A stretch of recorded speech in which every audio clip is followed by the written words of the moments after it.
just wrote it down here, but I want to stay on this. We'll come back to this with the men and women. Matter of fact, let's just address it right now since you brought it up. There was an interview I saw where Serena's with Jimmy Kimmel. I think it's Kimmel. I don't think it's Fallon. I think it's Kimmel.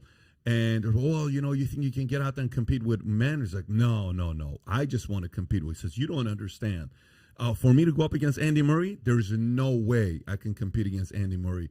It's a very different game. The muscles are different. And she just unpacks it for Jimmy. And Jimmy's kind of like not wanting to hear that message because Jimmy wants to say, women can go out there and compete with men. For somebody who's coached both sides, what do you think about what Serena said? Do you agree with her that it's very, very different to have a woman compete against a man? Because she said it was a different sport. Yeah, no, the way she said, I would lose 6-0. If you want to put the story up, John, I would lose 6-0, 6-0 in 5 minutes.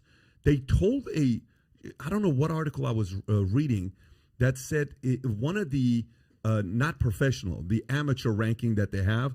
They said 450th place of amateur ranking for men's would be the women's number one. Some weird number like that. Do you agree with that, or do you have a different opinion? This came at the height of the Leah Thomas, William Thomas swimming debate. Whatever number he was, and then became number one in the world. Anyway, your thoughts? Tennis is, that's kind of tricky, but I agree 100% with Serena. She's right, and when she's saying it, she's coming from fact. She, it wouldn't be 5 minutes. It would be longer than that. And she might scrape a game or two if she popped a few serves into the corner. But it's just more physical. The guys cover more real estate on the court because they're just bigger and stronger. It doesn't mean the girls wouldn't participate. You would have 4, 8, maybe some 10-ball rallies, but it'd be a slow death to the end, then bang, it's in the serves. I mean, come on. 128, 140.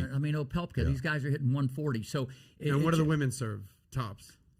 They can go into the 120, but the guys are, unless they hit the corner, it's coming back. It's just, you're talking 140 versus 120 max speed. Yeah, but it's not even the serve. I mean, you still got to get it in, and you're only serving half the match. So it's I don't want to say it's a different sport because listen, the women are amazing. The guys just cover more real estate. You don't realize it because both guys are covering the real estate.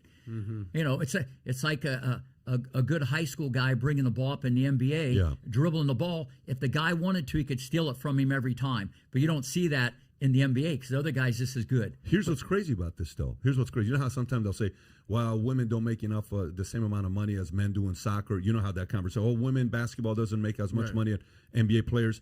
I am completely okay watching women's tennis, maybe more than men's tennis. It's so weird. It's not, the interest is there because it's still competitive. And yes, Serena and Venus and these girls are making a lot of money.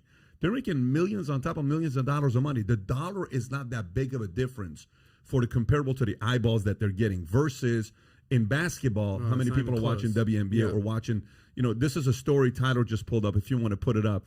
FC Dallas under 15 boys squad beat the U.S. women's national team in a scrimmage.